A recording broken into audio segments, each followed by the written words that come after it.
Before we go any further, I want you guys to pause the video, go back and subscribe to the channel. It'll help out a ton. So once you went and subscribed, pause the channel and subscribe, come back, and we'll get going on this. Last video, we ended up clearing the truck, which was roughly 28 hours ago, 29 hours ago. So it's still curing. The heat has been on it for those 28 hours. It's probably a good 65, 68 in here. So technically I could sand this down and start getting ready to do touch-ups and getting it ready for the next round of clear coat. But I'm gonna let it sit for a little bit longer, let it gas out, let it do its thing. It's got a lot of clear on there, so I want it to get almost rock solid to where I can just go through and I can buzz it down and finish wet sand blocking it and get it ready for touch-ups and the next round of clear. So the customer ended up coming and bringing the custom cowl panel we got here. Pretty much what they did was they ended up cutting, the stock one had vents and also 2 wiper motor arms pulls for that. So what they ended up doing was actually cutting it out, patching all that stuff. We're going to leave 1 wiper arm for the driver's side of the vehicle for him. So we got to delete that on the truck when we get time to put this on. So got it. He had somebody else out of state do this, the fabrication work on it.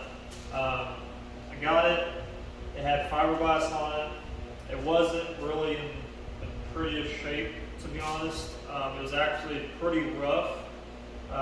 He said it wasn't warped or anything like that, but there were a lot of highs and lows in this panel. So what I went ahead and did, I ended up blocking it down with 80 grit as far as I could take it without taking a lot of the material off that he had on there already. And then I went around and hammer and dolly the high spots and the low spots to get those as even as I could. And then I cleaned everything up, and then I put a coat of glaze on it. That's what you saw in it right now, is a coat of glaze. It's not the prettiest, but it's just there to get it somewhat started. So when you're doing this, it's really good. I'm glad he put the fiberglass on there, especially if you're doing patch panel work or anything like that. Make sure you put like some epoxy down, and then you can put the fiberglass over top of that. Fiberglass will actually stop absorbing water. It gets rock hard.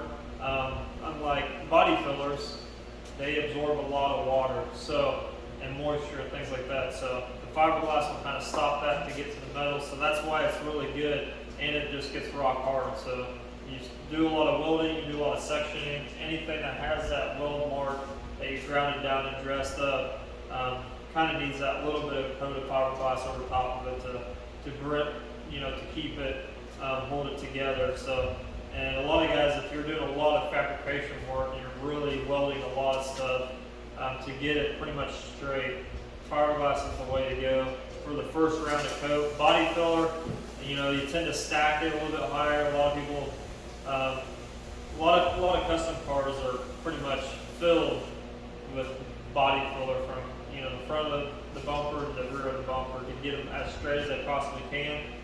There's a rule of thumb you're really not supposed to have no more than a 1/16 of an inch because they say it will crack.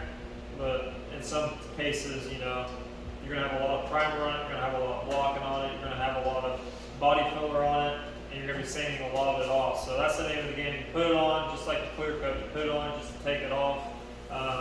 So what I'm going to end up doing is I've got some 80 grit and a block here.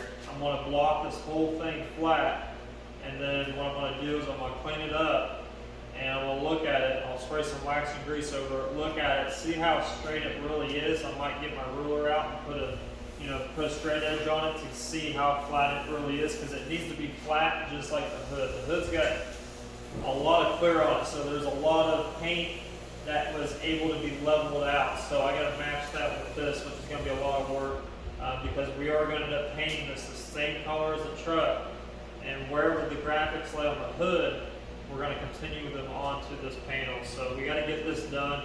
My goal this week is obviously get this painted, get it blue, stock color blue as a truck, get it clear coated a couple times, get it prepped where we can put it on the truck and start doing the patterns, and also to get the truck itself sanded down, wet sanded, block sanded as good as I can get it without burning through it, and then get it ready for the next round of clear. So I got a lot of work to do this week, so we're going to go ahead and get to it. I wanted to start blocking this with some 80 grit. And when you're doing this, this panel is a little bit skinnier, so it's kind of harder to do it. But if you're doing on a large panel, you got a large block, you always want to do cross X sections, just because it'll level out everything smooth. You won't have lines from the blocks, so you always want to go parallel to the body lines. And keep your block as flat as you possibly can.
So got everything blocked down as far as I need to go.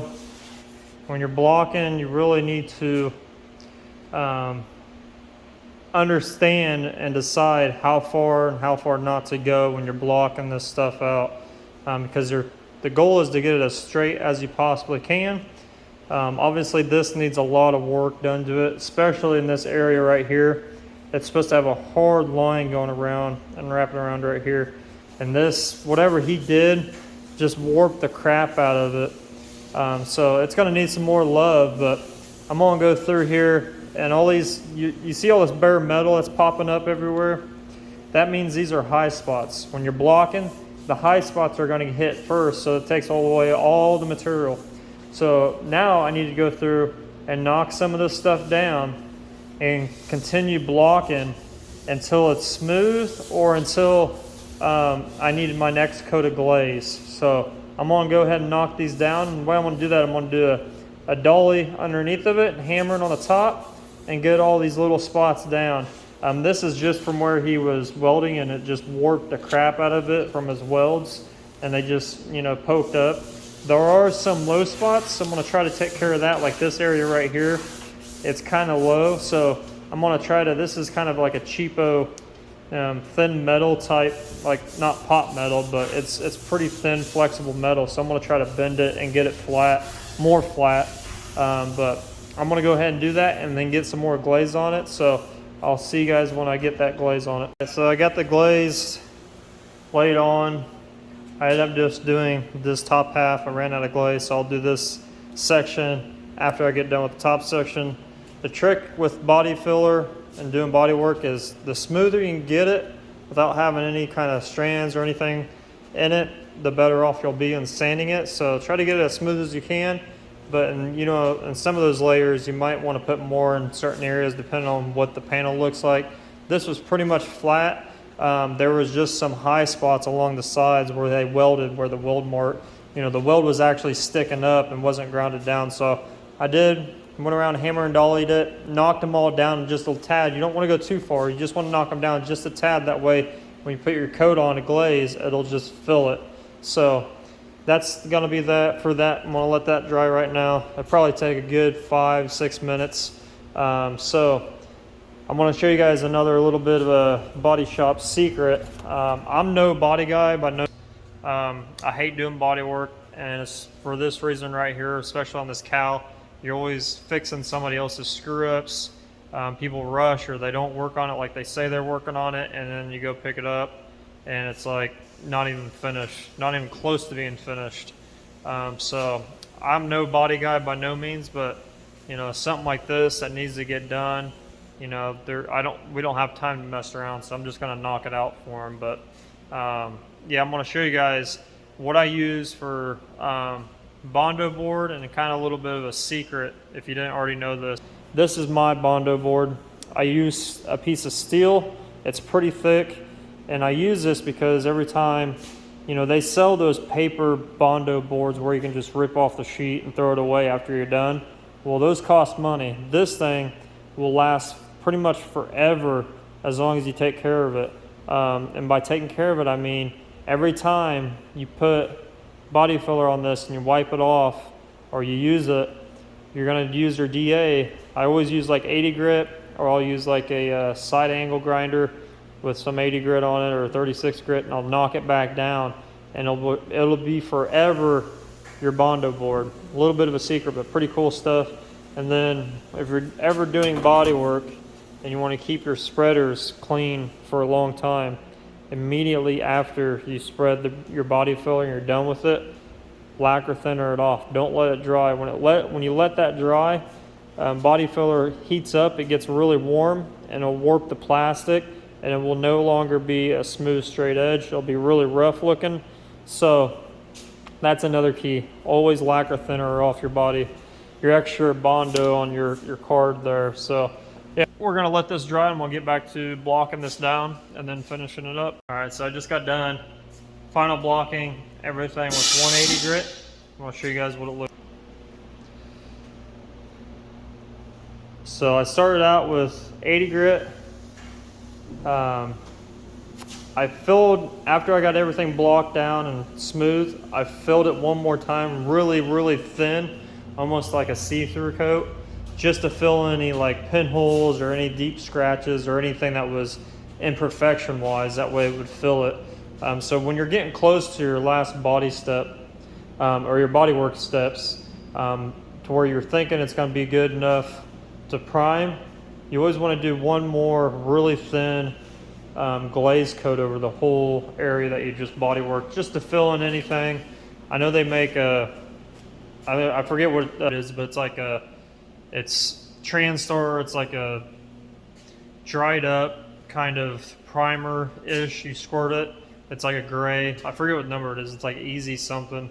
But all it is like primer in a tube, and you wipe it, and you just wipe it on, and it'll fill up any pinholes. I don't have any of that stuff with me, or else that'd be perfect for something like this. But it looks really, really good. It looks, what you want it to look like is like uniform, where it looks, you know, you can tell just by looking at body work if it's going to be good or not. And this just looks uniform. It looks finished. Like I said, I ended up blocking it. Once I got done, I cleaned up all my edges and everything around it, and I took some 180 grit and hand blocked it for a good 5-6 minutes just to get any of those harsh 80 grit scratches out. So now it's ready for primer. Now, if you're old school or whatever, depending on what primer you're using, a lot of guys don't like to primer over 80 grit scratches. I don't personally either, but this is something that's going to get primered. This once, I'll put 3 coats on it, and it'll sit overnight, and I'll come back in and I'll sand it again with 180, block it all back down, and then I'll primer it again. So it's going to get 2 rounds of primer, 3 coats each. So knowing that, I'm okay with, you know, having a little bit more aggressive sand scratches. If it was something that needed to be finished after this prime session, I'd probably stick some sandpaper on my DA and go all the way up to 320 just to make sure those scratches are out. That way when I prime it, nothing's going to shrink back or anything. But since we're going to let this thing sit overnight and reblock it and reprimer it the next day, then it's really going to fill everything in really nicely. And I shoot primer kind of heavy anyway, so it's going to fill in a lot of stuff as far as sand scratches go, because that way I'm not really too worried about it. But yeah, I'm going to go ahead and we're going to mix up some primer, and we're going to get to shooting this thing. So we'll show you what it looks like.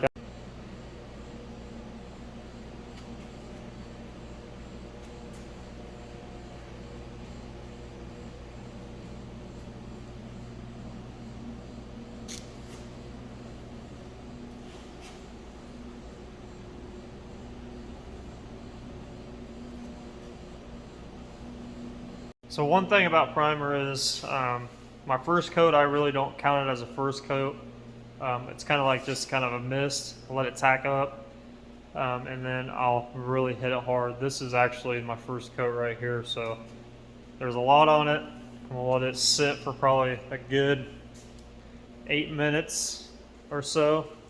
Let it shrink up. With primer, you know it's ready for the next coat when it flashes off. It kind of goes like to a satin sheen. So that's a good indicator that it's dried up, it's done its thing, it's ready for its next coat. So this will get 3 coats just like that.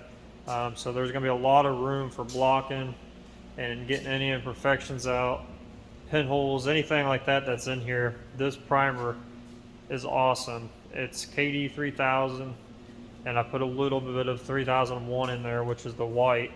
The 3000 is just the black, and it's a two-thing system. It's a 2-part system. You can mix it to be a primer, and then you mix it to be your sealer. So you want it really thick, you mix it 4-to-1. You want it kind of like a medium thick, you mix it 4-1-to-1, I think, or 4-1-to-2, and then the reducer is 4-1-to-2, I think. It's one of those two. So anything house color wise, if you need any information like that, there's a tech sheet. You can look it up online.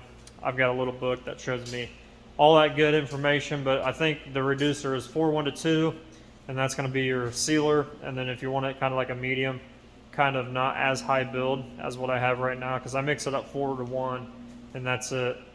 You can add 4-1-to-1, a little bit of reducer to make it kind of, depending on what tip you're using. I'm using a 2-0 tip, so this 4-1 goes to that 2-0 tip really, really nice.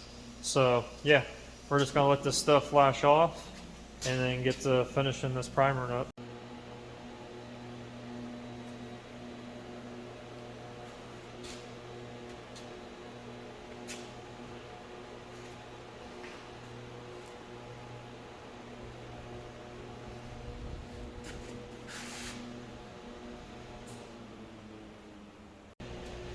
So it's the next day for me, not for you guys because you guys have seen this all in one video, but this has sat for almost 20 hours now, I think.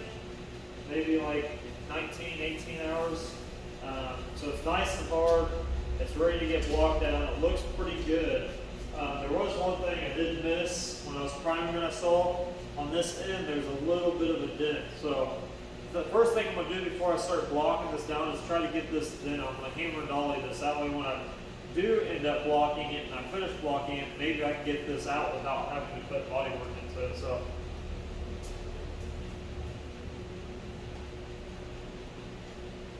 need to find, so I'm going to grab some 180 here. This is some cheap dirt gold stuff, just 180. I'm going to end up blocking that with that. But first, like I said, I'm going to get my hammer and dolly, and we're going to dolly this out.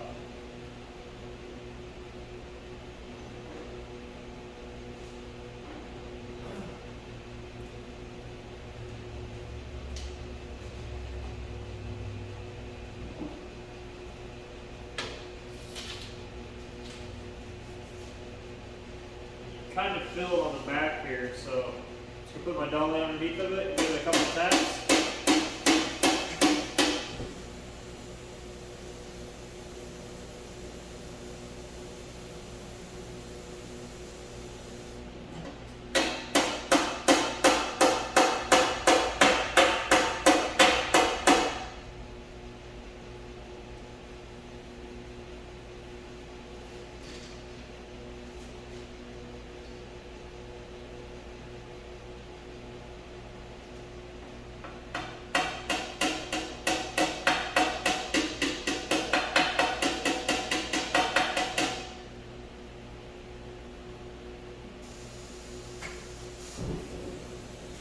Pretty close to where I could probably sand and block it right out.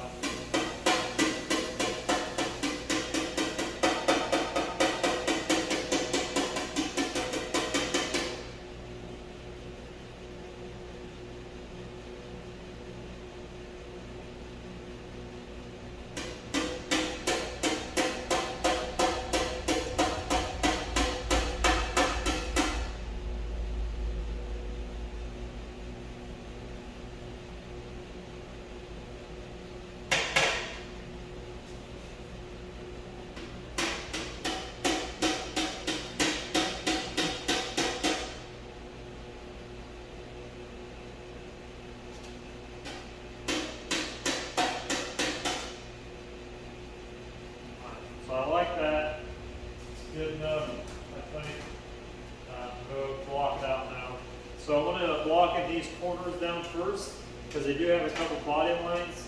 This side is the side that I end up having to build up a little bit, so it does need some work done to it. But hopefully there's enough primer on this, I can probably block it and get away with it. I am using 180. I'm going to block it, and then I'll finish it on my DA with 180, and then we'll go into a second round of primer.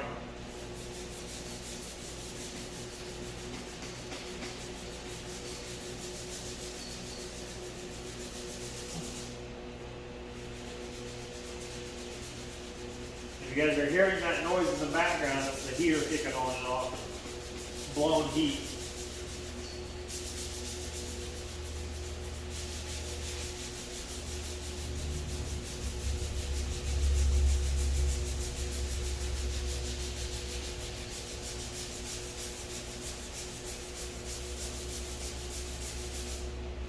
It's so closely coming out.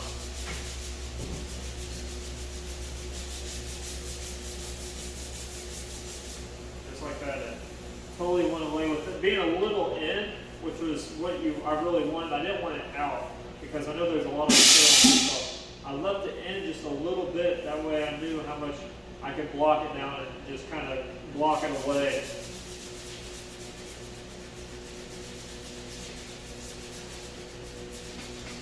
And if you're new to this blocking, you're doing any type of body work, it just takes a lot of practice and a lot of skill, so the only way you're going to learn is hands-on.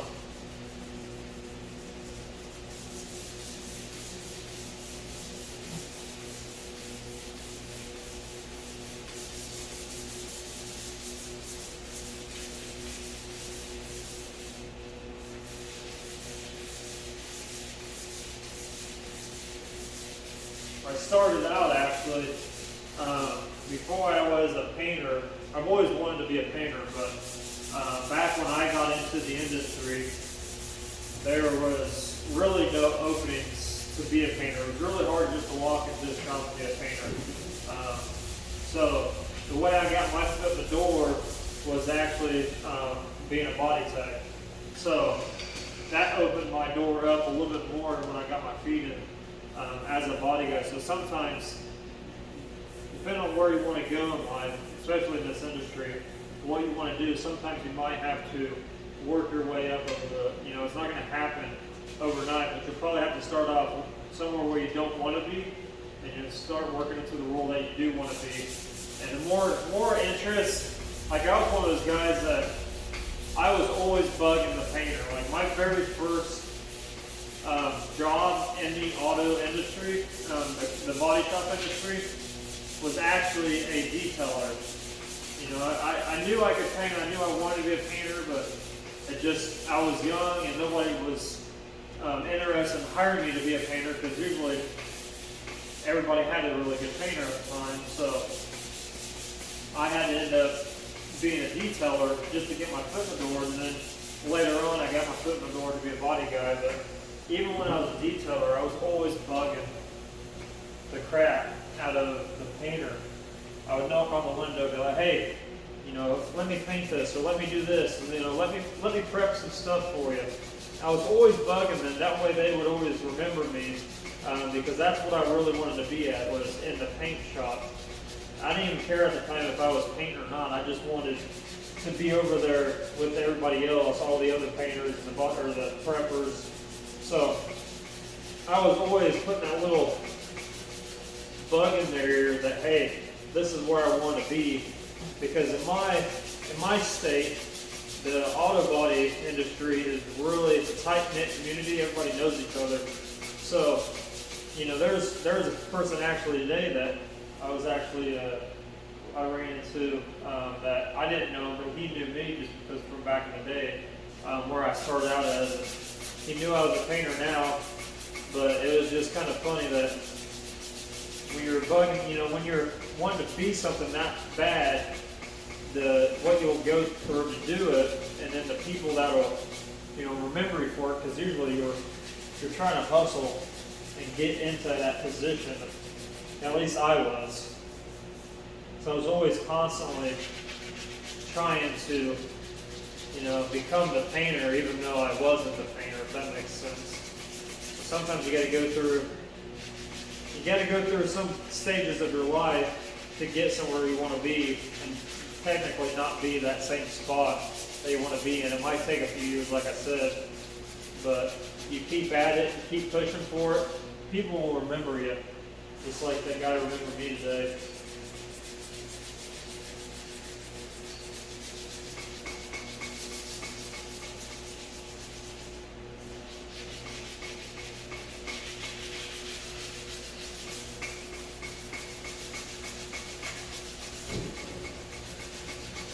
So I'm really trying to get these areas right here shaped to how I want them, because when you're sanding this primer,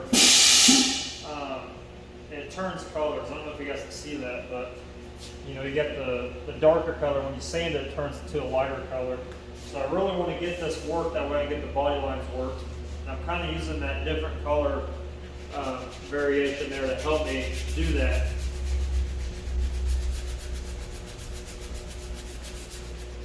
Because after this, when I get done blocking this and do everything like that, it's going to be pretty much ready for primer again. So I want to get it as perfect as I can before I put that last round of primer on it. Because after that, I'm going to block it again, and then that's it.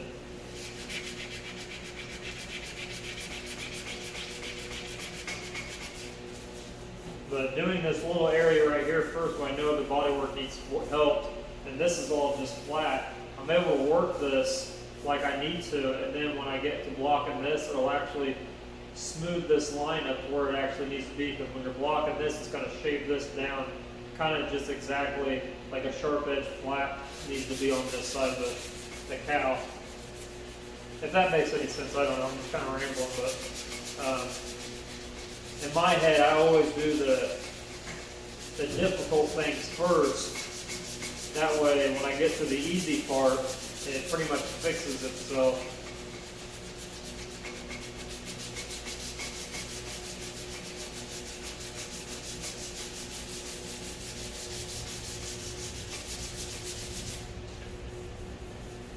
And when you're blocking this, like especially this primer sands so easy, you don't need to put a lot of pressure into it. You kind of want to just go one way, make sure the block's flat. This is a small area, so the cross-hatching method still works on it, but you necessarily don't have to follow exactly to that, as long as you're not digging into it like you would on a really large flat door or tailgate or a big area, something like that, where you need to actually get it all. You know, you need to use that method on those spots because they're so big and so flat. This is kind of a different story. Even though it's a lot of flat area, as long as you keep your block flat, you'll be fine.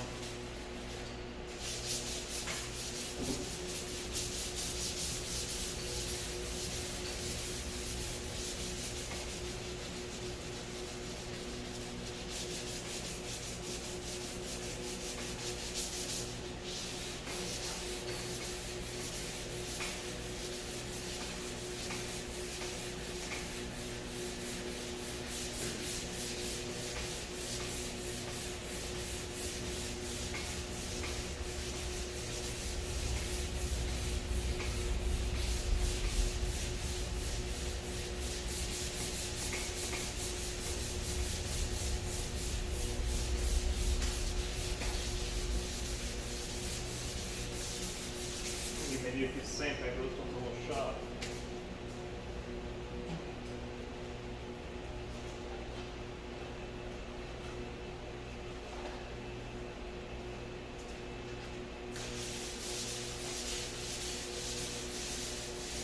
This Duragold sandpaper, the cheaper sandpaper, it works all right. It's decent. It doesn't last as long as some of the major other brands.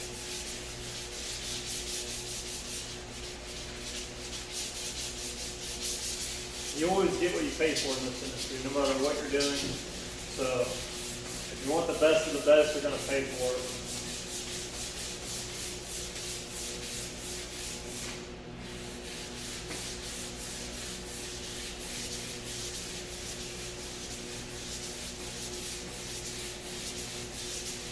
I'm kind of using this hole where the wiper comes out at as kind of like the halfway point.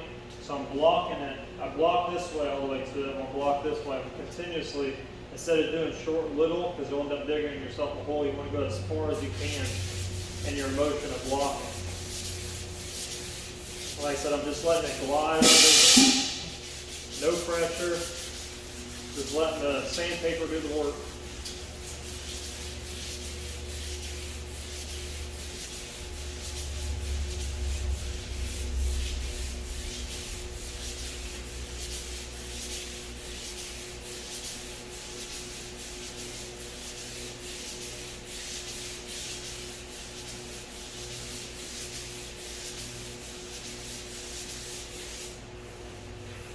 Starting to feel really nice. So I'm going to go back over here, kind of do the same thing.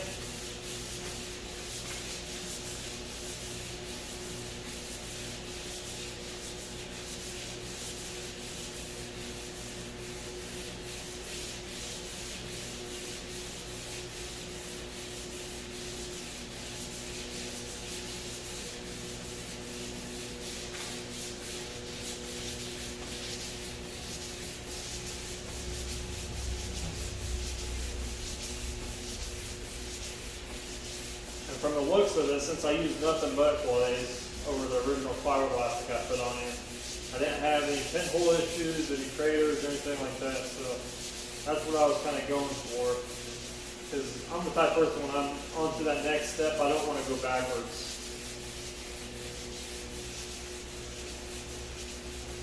And dealing with, you know, craters or pinholes or anything imperfection-wise, when you're blocking primer in that primer stage, it's just a pain to deal with, even though I'm going to be primering this again.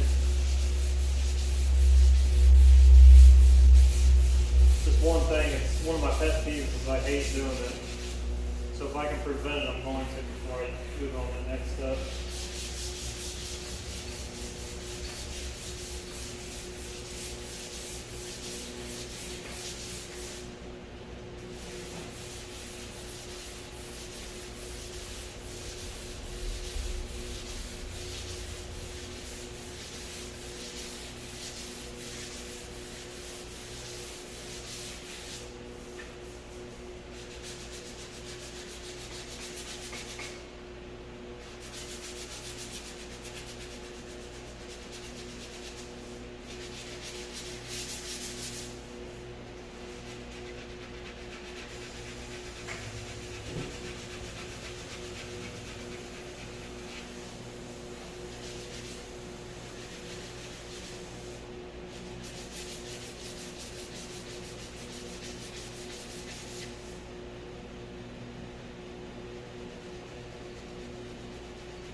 So now I'm going to take an old piece of 180, and I'm simply just going to go around the edges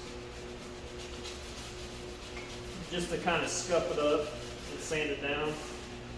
That way when I spray the other around the primer on it, it's all going to get stuck together.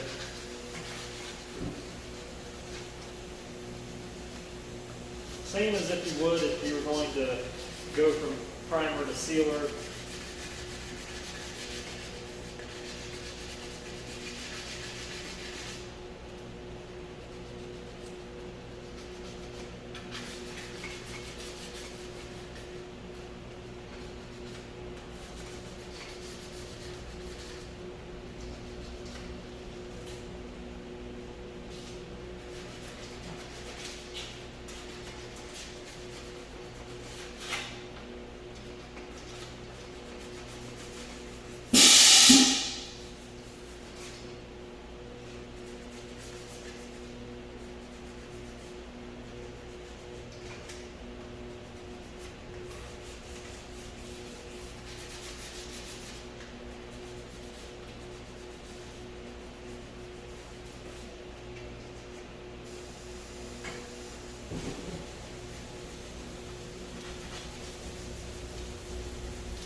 You guys might hear the compressor kick on too in a minute.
What I'm saying now is actually gets covered up. It goes underneath a piece that it slides into the part of the cowl, and then it gets like a weather strip that goes alongside of it. So you're not going to see it.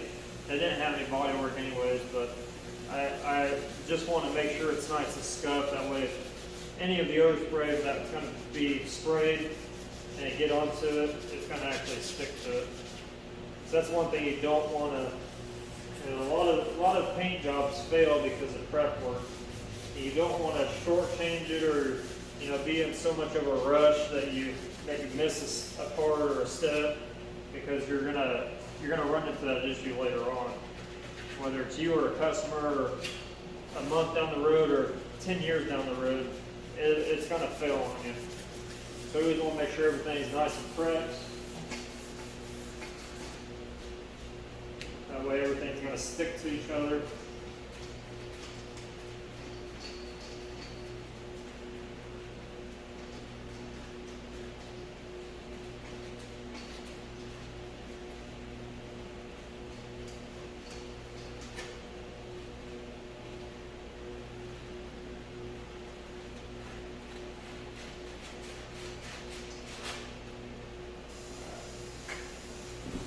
Everything's nice and sanded. So make sure your edges are good.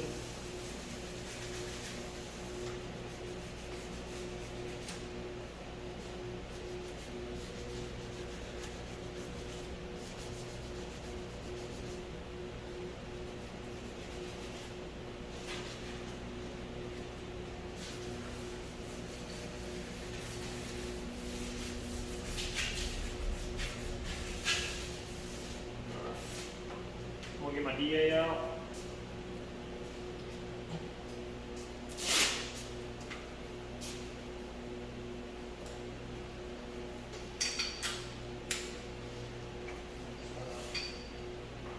Go over it really lightly. Again, you don't want to dig into it or anything like that. I've got an interface pad on here, just kind of help cushion it. You're really just trying to get those block marks out of it.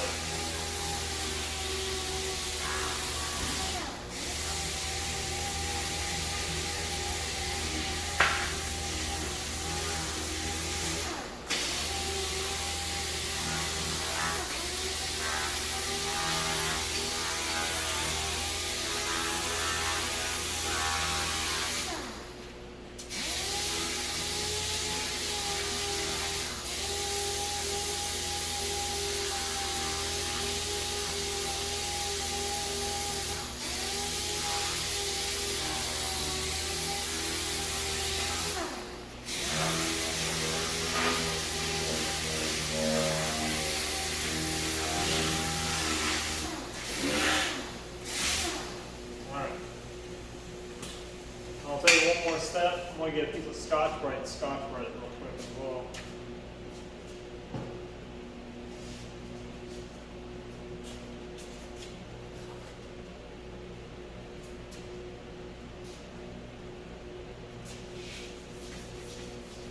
This will help get into any grooves, anything that the sandpaper cannot get to.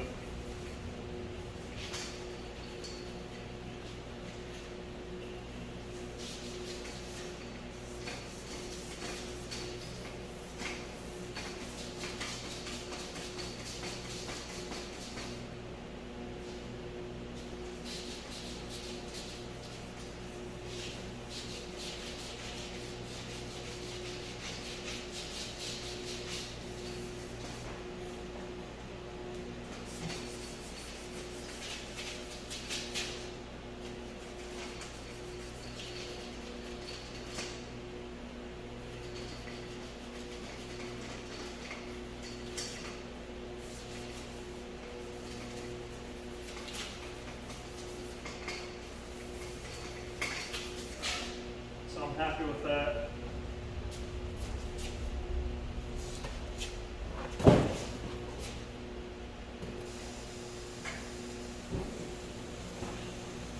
I'm going to blow this sucker off, get it cleaned up.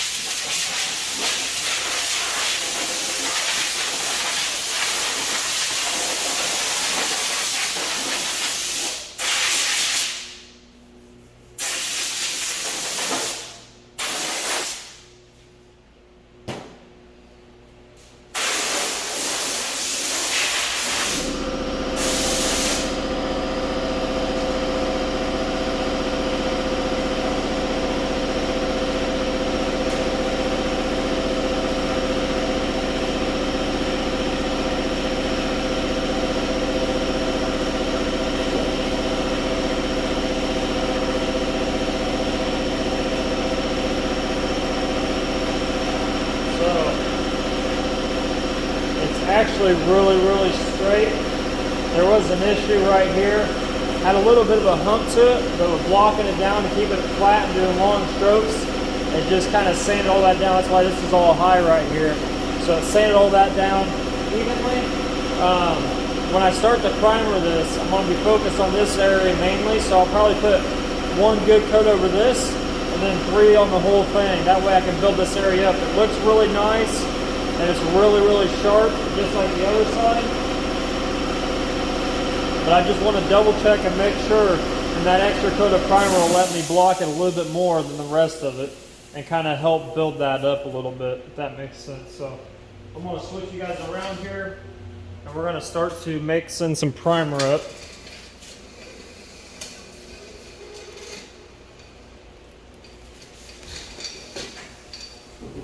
So throw out the old we'll throw away that whole thing.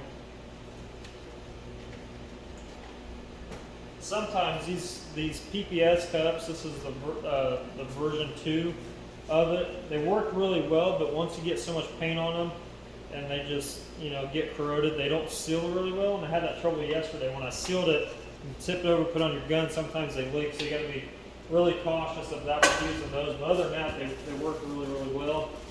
Easy cleanup. You can store your paint really easily in them. So it just makes everything a lot easier, especially if you're in like the production side of things. Every shop I've worked at uses these, so this is, you know, all of my guns have the adapter already on them, so I just stick with it. There's multiple different brands out there you can use. This is just the one I choose to use. Alright, get this cleaned up a little bit.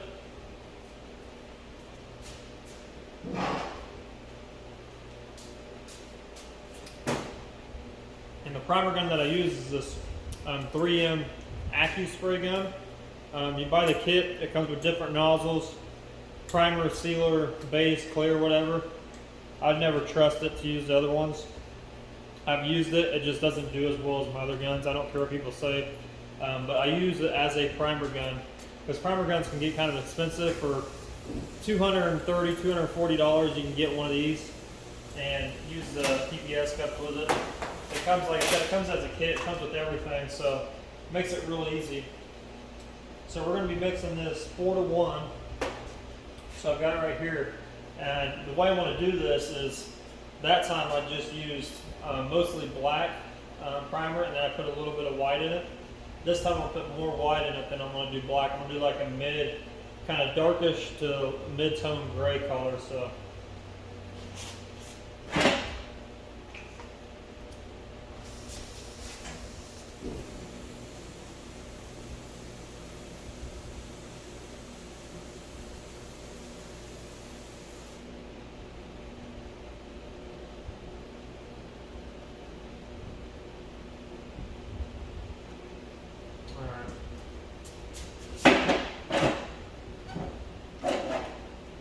whites.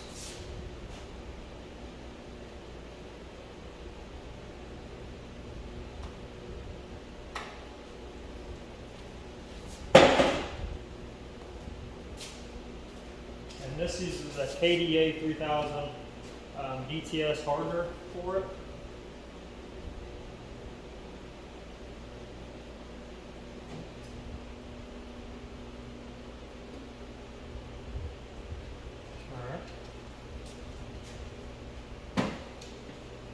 So I was watching a popular automotive YouTuber, I guess you would call him, and he was trying to teach somebody how to use these because they were using them totally wrong. So when you're using these cups, they've got obviously, you know, 2 to 1, 1, 3 1 to 1, 4 1 to 1. So depending on what you're mixing up and depending on what brand you're using, you always want to follow their tech sheets. It'll tell you, sometimes they'll tell you on the side of the can what mix ratio there is, but I just want to clarify this. That way if you get kind of in one of those situations where you've never used one of these, people freak out about it for some reason. I don't know why, but you know, like this was a 4-1 to mix. So the 4, depending how much you want, I went up to a little above the 2 on it. So that was nothing but the primer. And then you go over to the 1, and whatever number you're at, you're supposed to follow that number for the next step. So the next step was the hardener. It's the 1 part in this situation. So I went up and I put a little above the 2 on the next number. So they're stair stepping. Just don't follow that number all the way up, because that's not how it works. You're supposed to go the next, you know. So if you got like a base coat that's got, you're mixing 2 to 1, like this House Colors. So if you want to mix up all the way to the 4, you go all the way to 4 for your base, and then all your reducer goes the next 4 up here, if that makes any sense to you guys. It's really simple. I don't know why people freak out about it, but I watched that vid a couple weeks ago and I was just kind of laughing because the guy was totally mixing his paint wrong, and you know, I'm surprised he didn't have any reaction problems or anything like that. And he was trying to teach him how to use one of these, and he wasn't doing a really good job either explaining it, but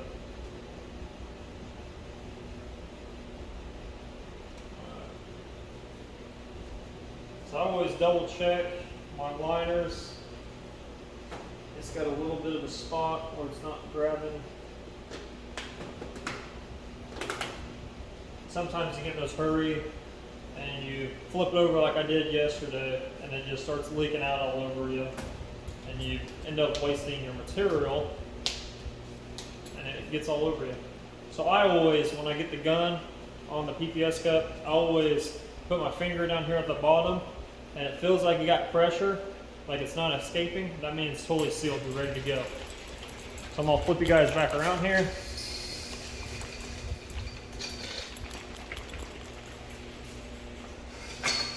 And we're gonna get the spraying. Now I am doing this, as you might see, right next to a cleared truck. And some of you might be freaking out like, oh my gosh, he's spraying primer right next to something he just cleared a few days ago.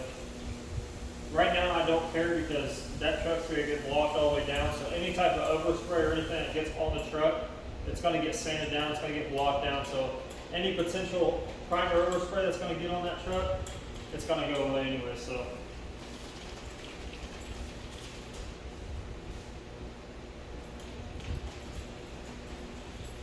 I just want to clarify that just in case anybody picked that up, because I'm sure there's some YouTube police people out there that are watching and have noticed that.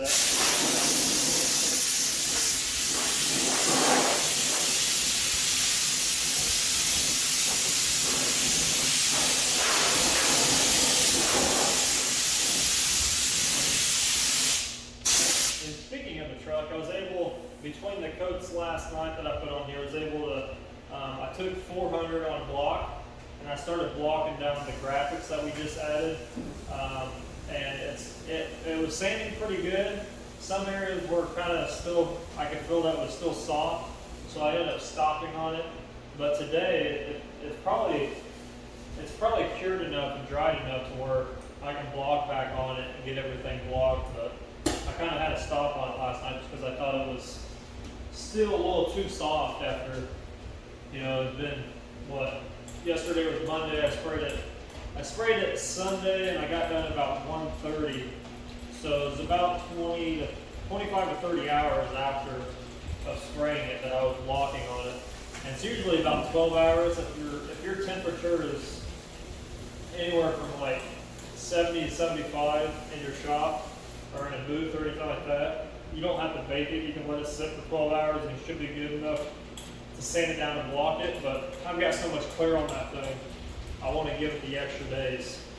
Because like I said in the video before when I was clearing it, it's going to be about a week until I get back to around clearing it again, because we got to block it down, we got to fix some stuff on it, and then clean it back up, get it ready for clear again. So it's going to be about 6 days before we actually throw more clear on it. So by that time, that clear will, you know, it will gas out everything it needs to gas out and will be good to go.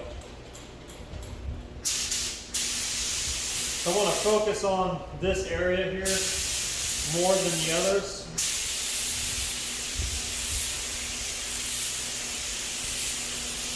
So we got that lighter primer color, and I wanted to do that for blocking purposes. When I go to block this color next, it'll show me the highs and lows, and it'll show me how smooth it really actually is by doing that. So, but I wanted to do this first just because that angle right here is kind of tricky, but it honestly looks really, really nice. So we're going to let that flash off. I'm going to put some heat on it here. We'll let it flash off, and then we'll continue on with the rest of it and put 3 coats on the rest of it. But I want to show you guys this truck here. You know, I started, like I said, I started blocking the hood on it. You know, I started blocking all this down, and that's about the only way you can really go about getting it all one level. You're probably not going to get it all one level just yet, but you're going to get really close. The trick is not to burn through the color that you just put on there, and with 400 grit it cuts it pretty quick, but using a block it keeps everything flat, so it allows it to cut this down before it cuts the next surface next to it. So I was able to block some of that. I got a lot of it done.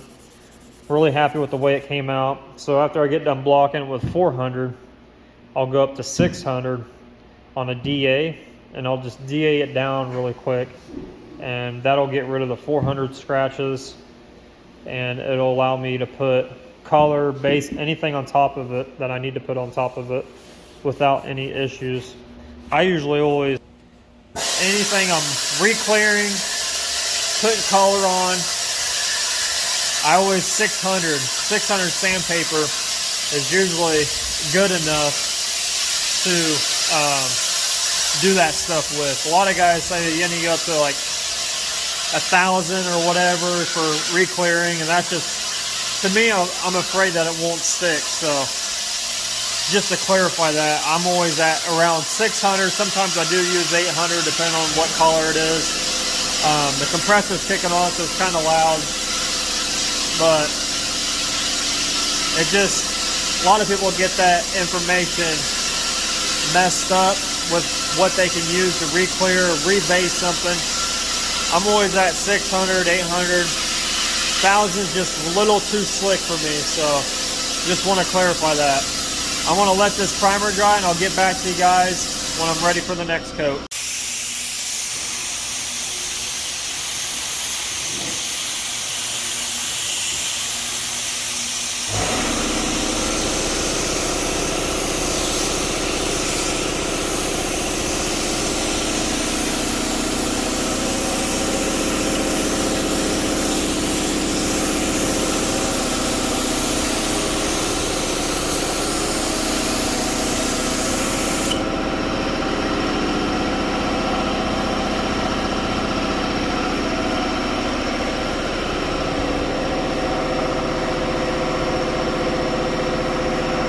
So when I was doing the primer coats here, the different layers, I was working on this hood again to see how well it was going to sand, see if it's all the way dried up. It's almost to that point where it's going to be okay. I've ended up almost finishing the hood. I still got some more sand to do, but I want to show you guys what it looks like when it's almost fully to that point of where it's okay to re-clear it.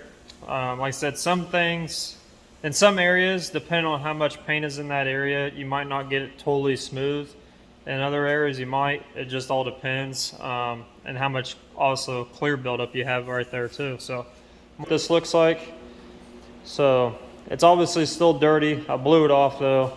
But if you're wondering what something should look like before you re-clear it, this is pretty much, you know, I can go a little bit more. There's a couple pieces of dirt still in it I saw just a minute ago, but it also shows you, you know, it shows you the shiny stuff where it's still not totally flat, and that's fine. You know, make sure you hit those areas with like a Scotch-Brite or something like that. That way, your next round of clear will hit it. Like I said, I'm not done with this. I still got a 600 it on a DA. I've just blocked it so far, so I need a 600 on DA, and then go around my edges and Scotch-Brite all the edges, make sure everything's gonna stick, and that's what I'm gonna do to every single panel. I thought about, in the end, blocking it with a piece of wet sandpaper, just to give it that extra, smooth. Try to get much more down than what I already have, but I think the 600 will be all right. Once I totally finish with it, a lot of this stuff will go away. A lot of this will be actually all buried rather than just some of it. So I'm pretty excited about it, but it's a lot. I mean, we got the entire truck to do, so I've got about an hour just in this. So it's gonna take me probably a good 8-9 hours to fully sand all this stuff back down. So part of it, you know, if you want to do it right and you want to, you know, be the best quality that you can get it, you got to block this stuff down. A DA, you're just not going to get it as straight as what you're going to do with the block, because that DA just, it jitters and it moves around and it's not totally flat like a block is. So blocking all this stuff down is pretty much the only way to go, and it's, like I said, it's time consuming, but that's just the name of the game. So yeah, I'm gonna get to this clear is not fully dry enough. I noticed on the hood that it's not set up as much as I'd like it to be, so I'm gonna wait another day, and tomorrow I'll come back out here and I'll test the fenders out and see how well they sand down, and then if they're all right, then I'll end up, you know, working on the whole truck and getting it all ready for those touch-ups. And it's next round of clear. The shop is all that body work, so it's going to get really messy and dirty in here when I get to sanding the rest of it. But like I said, that's just part of it. You know, it's going to be really dirty. It's a dirty job, but the end result, you know, just look at this door. Look how slick that looks. And imagine me blocking all this down to get all these lines out from the graphics that we put on it. Imagine blocking all that down again, totally flat, and then putting more clear on top of that. Just imagine how straight this thing's gonna be. Like, it's just crazy, but you know, that's why I love this stuff, you know. It's not necessarily the process, but it's that end result that you get that you just can't beat, from whether you're into that vinyl graphic stuff or stickers or whatever, magnets, you know, paint. If you do it right and your customer lets you do it right and you use really good quality products on it, it'll outbeat everything every time. So yeah, that's how I'm going to end it right there, guys. Thanks for watching. Hopefully you learned a little bit about something about maybe body working, maybe primer, how you primer things. You just always want to make sure that you keep that block flat and you keep that primer sprayed wet on wet. You don't want to stripe it. You want to lay it on as thick but as consistent throughout the whole panel as you can, and that way it's all even all the way across that panel. So when you go to block it, it's even. If you puddle up in one area, it's going to be higher in one area than the next area, no matter if it's dried down, shrunk down or not. You just got to keep it consistent all the way through it, and you'll have zero problems. Use the right grit of sandpaper. If you're going from primer to sealer, I always, 320 is the lowest you can go as far as sandpaper with sealer. Sealer will cover 320 sand scratches on a DA, not block. And then I go up to 400 on a D8. I'll block it down with 320, then I'll D8 on a 400, and then you're ready for your sealer, and then your base coat, and then your clear on top of that. I don't like not sealing anything. If you're one of those guys that, you know, you want to put primer on, block it down, and then go straight to base coat, it's not the way to do it, especially when you got panels you're trying to blend and match paint-wise. It's just not going to. That sealer is there for a reason. It's there for, you know, your adhesion as well as your color matching. A lot of these OEM colors, a lot of the colors that you use, it depends on what sealer is underneath of it, of how dark or light it's going to be on top of that color. So, it also depends how you spray it. So yeah, always, you know, prime, block your stuff, and always seal your stuff, and you'll have no issues as long as everything is prepped right. With adhesion problems, you know, things peeling off, sticking, or whatever, never have issues. So appreciate you guys watching. I'll see you on the next one.